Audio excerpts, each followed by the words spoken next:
Les standards des machines agricoles ne sont pas toujours adaptés à toutes les méthodes culturales, et certains outils innovants sont difficiles à trouver.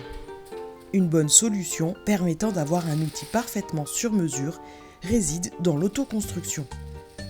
C'est ce que Victor Bovy, agriculteur à Longiro, a entrepris afin de convertir une de ses serres tunnels en serre mobile. Pour l'aider dans ce processus, il a fait appel à l'atelier paysan.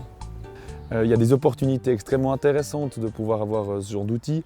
La participation avec l'atelier paysan, c'était super chouette parce que pouvoir participer à un projet qui me tenait à cœur depuis aussi longtemps, de le concrétiser, c'était extrêmement intéressant. Qualitativement, maintenant, on a un outil de travail qui est au top. Alors concernant un peu les coûts et le temps que ça a pris pour la réalisation de ce tunnel, alors là, on est sur un tunnel qui a 7 arceaux. Et je dirais on pourrait essayer de rapporter le prix par arceau.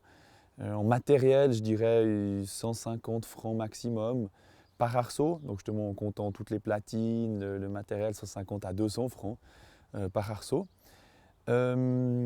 Ensuite, bien, viennent s'ajouter le temps de travail, bien sûr, sur lequel on doit compter nos heures. En équivalent temps plein, je dirais il faut minimum 6 à 7 jours pour faire tout le principe technique. Après, il y a hors justement conception.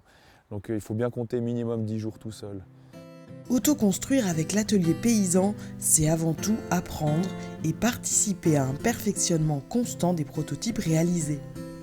C'est également la garantie de savoir ajuster et réparer ses outils en cas de besoin et donc de gagner en indépendance.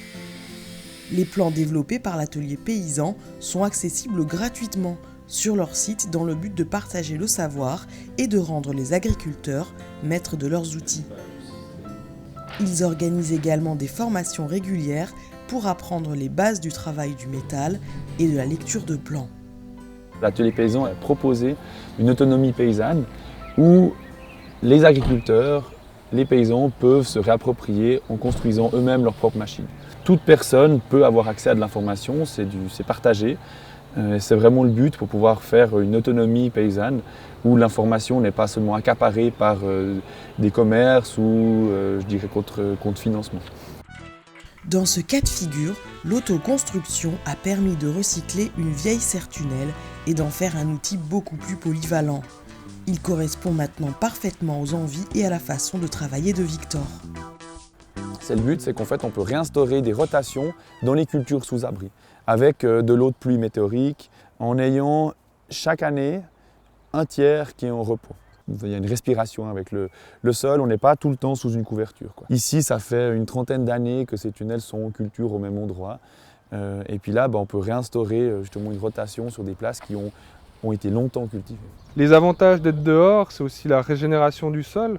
Donc une fois on bouge le tunnel, en fait, le sol va être en contact avec l'air libre et puis avec la pluie. Il y a beaucoup plus d'insectes qui vont venir et puis en fait ça améliore énormément la dégradation des matériaux dans le sol et du coup pour la vie du sol et la qualité du sol, c'est top en fait. L'autoconstruction est donc intéressante à bien des égards. Elle permet de développer des solutions adaptées à la variabilité des contextes et des méthodes de travail, de rester maître de ses outils et également de favoriser les échanges et le perfectionnement de machines pour un travail de qualité correspondant aux personnalités et aux convictions de chacun.